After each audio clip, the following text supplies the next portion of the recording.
Hi hello friends, எல்லோரும் எப்படி இருக்கீங்க? நல்லா இருக்கீங்களா? இன்றைக்கி வீடியோவில் நம்ம என்ன பார்க்க போகிறோம்னு பார்த்தீங்கன்னா, பொசிஷனில் உட்காந்துக்கிறேன்.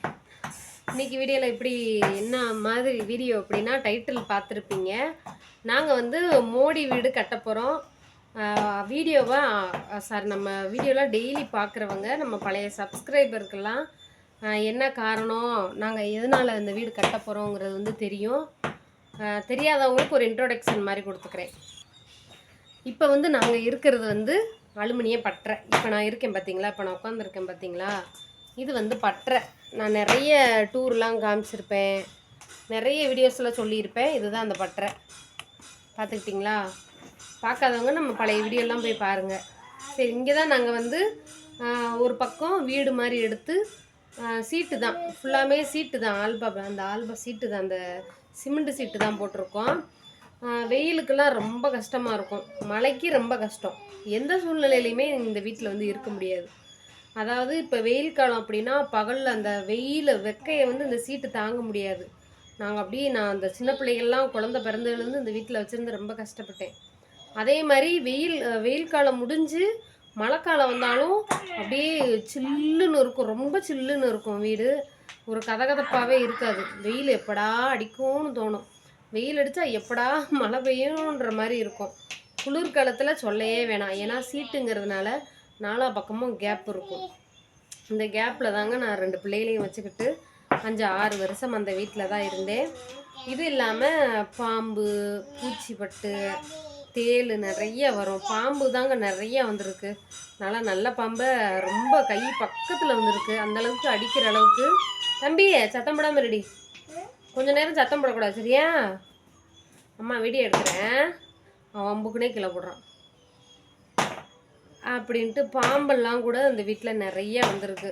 எல்லாத்தையும் தாண்டி இந்த சூழ்நிலையில் நான் ரொம்ப இயற்கையாக இருக்கிறது ஒரு பக்கம் இருந்தாலும், அழகாக இருந்தாலும் ஆபத்துக்கள் நிறைய இந்த வீட்டில். இதையெல்லாம் தாண்டி செவுரு வந்து ஒரு செவுரு இடிஞ்சு விழுந்துருச்சு. இது ரொம்ப இதிலலாம் உயிர் பிழைச்சதே அதிசயம்னு வச்சுக்கோங்களேன். நம்ம பழைய சப்ஸ்கிரைபர்களுக்கு தெரியும். அந்த செவுரு வந்து தீபாவளிக்கு நாள், அதாவது தீபாவளி பிறக்க போதுன்னா ஒரு மணி நேரம் தாங்க, 1 மணி நேரம் கூட இல்லை, அரை மணி நேரம் தான். தீபாவளி ஆரம்பிக்க போது எனக்கு இங்கே ஆரம்பிச்சிருச்சு. நைட்டு 11:30 மணி. எங்கள் வீட்டுக்காரர் வந்து கும்பகோணத்துக்கு கடை போட போயிட்டார், பாத்திரம் வைக்க போயிட்டார். நான் 2 பிள்ளைகளை வச்சுக்கிட்டு, எங்கள் அப்பா அன்றைக்கி வந்திருந்தார், தாவாரத்தில் படுத்திருந்தார். நானும் 2 பிள்ளைகளை வச்சுட்டு அந்த ரூமில் படுத்து கிடந்தேன். டம்முன்னு ஒரு நிலநடுக்கம் வந்தால் எப்படி இருக்கும் அந்த மாதிரி. அதுலேருந்து பார்த்துக்கோங்க, அந்த அதிர்வை நான் ஒரு வாட்டி அனுபவிச்சிட்டேன்னா, அதுலேருந்து நான் எங்கே போய் தூங்கினாலும் ஏதாவது சத்தம் கேட்டால் எனக்கு அது ஒரு அதிர்ச்சியாகவே இருக்குது. அதுலேருந்து இன்னும் மீள முடியல என்னால். லேசாக ஒரு சின்ன அதிர்வுனாலும் எனக்கு தூக்கம் போயிடுது. இந்த செவுரு இடிஞ்சு விழுந்ததுலேருந்து இப்போ வாடகை வீட்டில் இருக்கும் பாருங்கள், அதுவுமே எனக்கு அங்கே மாடியில் ஏதாவது பொருளை டம்மு டம்முன்னு வச்சாங்கன்னா அதிருமா, அதே எனக்கு பயமாக இருக்கும். அதனால செவுரு இடிஞ்சிருச்சு, நம்ம இதில் வந்து இருக்க முடியாது, வாடகை வீட்டுக்கு போகலான்னு நினச்சிக்கிட்டு இருக்கும்போது திடீர்னு எனக்கு உடல் சூழ்நிலை சரியில்லாமல் போச்சு. என்னன்னு செக் பண்ணால் மாசமாக இருக்கிற மாதிரி கன்ஃபார்ம் ஆயிடுச்சு. மாசமாக இருக்கிறது கன்ஃபார்ம் ஆயிடுச்சு. 4 மாதம் ஆச்சு. நாங்கள் அந்த வீட்டில் இருக்க முடியாத சூழ்நிலை. ஏன்னா லெட்டின் பாத்ரூமும் அந்த சந்தில் தான் இருக்குது. தார்பாய் தான் கட்டியிருக்கோம். அது ஓயாமல் அந்த கல் புரண்டுக்கிட்டே தார்பாயெல்லாம் கிழிஞ்சு லெட்டின்லாம் தெரிகிற மாதிரியே இருந்துச்சு. அப்போ நம்ம இங்கே குளித்தாலும் லெட்டின் போனாலும் பாதுகாப்பு கிடையாது அப்படின்ட்டு, சரி மாதமாக இருக்கும்போது வீடு மாறக்கூடாது, வீடு கட்டக்கூடாதுன்னு சொல்லுவாங்க. இருந்தாலும் நம்ம பாதுகாப்பு முக்கியங்கிறதுக்காக வாடகைக்கு வந்து வீடு பார்த்தோங்க. அதுவும் நான் தான் இருக்கேன். நான் எங்கள் வீட்டுக்காரரை ரொம்ப வற்புறுத்துறேன். யூடியூப்பில் சம்பளம் வரும், நான் கொடுத்துக்கிறேன் வாடகை, நீங்கள் பாருங்கள். ஏன்னா எங்கள் வீட்டுக்காரரு பாத்திர வியாபாரம் தான் பார்க்குறாரு. ரொம்ப கஷ்டப்பட்டு ரொம்ப அதில் ரொம்ப இன்கம் வராது. ஏன்னா நம்ம மறுபடியும் முதல் போடணும், மறுபடியும் பாத்திரம் வாங்கணும், மறுபடியும் விற்கணும். ஏதோ ஒரு 100 ரூபாய்க்கு விற்க போனால் ஒரு 10 ரூபா 15 ரூபா லாபம் வரும்னு வச்சுக்கோங்க. அதை வச்சு நம்ம வீட்டு செலவெல்லாம் இருக்குது, லோன் கட்டணும், இந்த மாதிரி நிறைய இருந்ததுனால நான் பார்த்துக்கிறேன் கொடுக்குறேன்னு சொன்னேன்.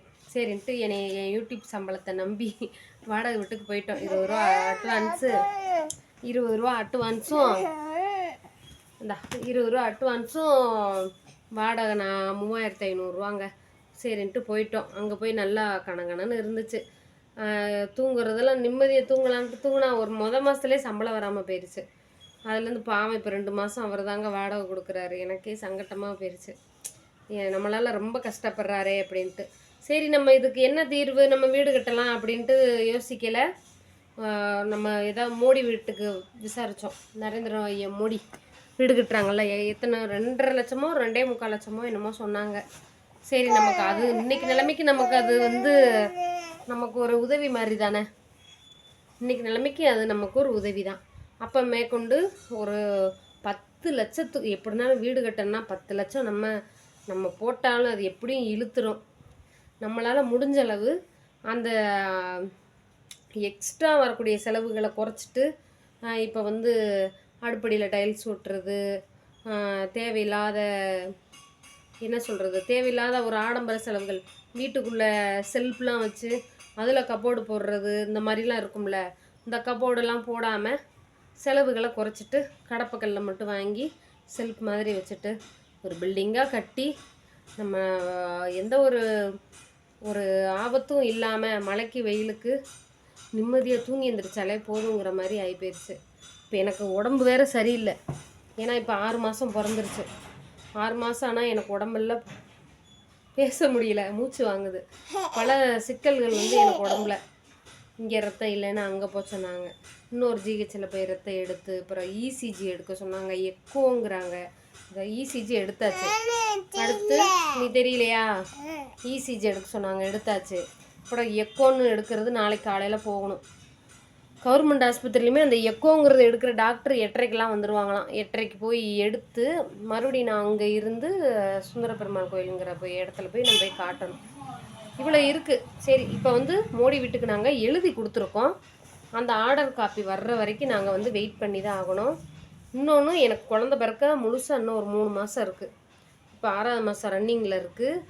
7, 8, 9 3 மாதம் முழுசாக இருக்குது. அப்போ வந்து நான் அந்த 3 மாதம் நாங்கள் வெயிட் பண்ணி தான் ஆகணும். எழுதி கொடுத்துருக்கோம் நரேந்திர மோடி ஸ்கீமில் வீடு கட்டுறதுக்கு. ஆர்டர் காப்பி இப்போ நாளைக்கே வந்தாலும் நாங்கள் திடீர்னு நாங்கள் வந்து வீட்டு வேலை பார்த்து தான் ஆகணும். மாதமாக இருக்கும்போது வீடு கட்டக்கூடாது அப்படின்னு நிறைய பேர் சொல்கிறாங்க. ஆனால் நம்ம வந்து இது ஒன்றும் பண்ண முடியாது இல்லையா. வந்துச்சுன்னா கட்டி தான் ஆகணுங்கிற மாதிரி சூழ்நிலை ஆயிரும். அதனால் ஆர்டர் காப்பி வந்துருச்சுன்னா நாங்கள் உடனே வீட்டு வேலை ஆரம்பிச்சிருவோம்.